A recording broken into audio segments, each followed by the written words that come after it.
दरअसल बुलंदशहर दौरे पर पहुंचे मुख्यमंत्री योगी आदित्यनाथ ने पहले खुर्जा में कोविड अस्पताल का निरीक्षण किया। इसके बाद शिकारपुर और अनूप शहर में जनसंपर्क के बाद संवाद किया। मुख्यमंत्री ने कहा कि भाजपा की डबल इंजन सरकार ने बिना भेदभाव के विकास जनता तक पहुंचाया है। इसके अलावा सीएम योगी ने विरोधियों पर प्रहार करते हुए कई बातें कही।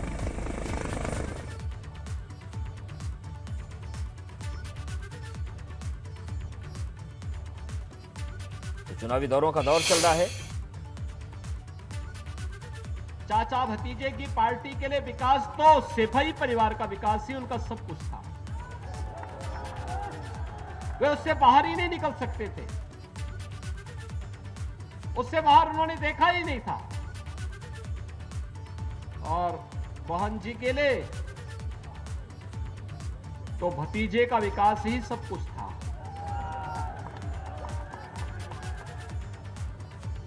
भाई बहन की पार्टी के लिए तो जब कोई आपदा आती है तब उनको भारत याद नहीं आता, भारत के नागरिक याद नहीं आते, तब उनको इटली में नानी याद आती है। पिछली सरकारें अपराध के लिए तमंचा बनवाती थी, क्योंकि अपराध उनका पेशा था, अपराधी उनके मित्र थे। जनता की गाड़ी कवाई को उनके इत्र वाले मित्र जमा करके किसी बड़े बंगले के अंदर छुपा करके रखते थे। हमारी सरकार ने तो वहां भी बुलडोजर और जेसीबी लगा करके उस पैसे को भी निकालने का काम कर दिया। और बुलंदशहर के बाद योगी आदित्यनाथ हापुड़ पहुंचे। यहां पर उन्होंने प्रभावी मतदाताओं के साथ संवाद किया और अखिलेश जैन के गठबंधन को लेकर कैराना के बहाने विरोधियों पर सियासी प्रहार किए।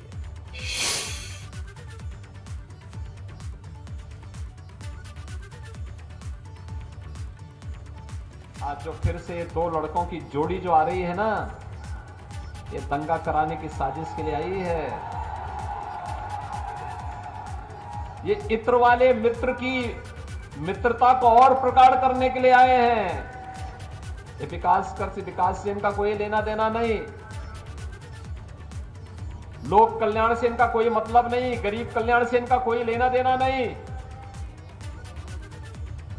इनके लिए तो इनके परिवार का विकास ही प्रदेश का विकास हो गया। उससे वसूली होते हुए भी देखा होगा और दंगाइयों को और पेशेवर अपराधियों को अपने गले में तख्ती लटका करके चलते हुए भी देखा होगा कि कैसे बकस दो एक बार बस। ये जो अभी चुनाव की घोषणा के बाद फिर अपने बिलों से निकल करके बिल बिला रहे हैं ना, ये गर्मी 10 मार्च के बाद फिर 24 घंटे के अंदर शांत हो जाएगी। जो दंगा के मंसूबे के साथ इस समय अपना सिर उठाने का प्रयास कर रहे हैं। 5 वर्ष तक ये सभी लोग बिलों में घुसे थे, दुबके हुए थे। जो थोड़े बहुत कभी सब्जी के लिए निकलता था, पुलिस पकड़ती थी, अगले दिन गले में तख्ती लगा करके आता था, कहा साहब बकस दो, बस सब्जी बेच करके अपना परिवार का भरण पोषण कर लेंगे। आप 10 मार्च के बाद देखना फिर इनके गले में फिर वही तख्ती लटकती भी दिखाई देगी। और फिर एक गर्मी जो अभी किराना में और मुजफ्फरनगर में कुछ जगह दिखाई दे रही है ना, ये सब शांत हो जाएगी इसके बाद।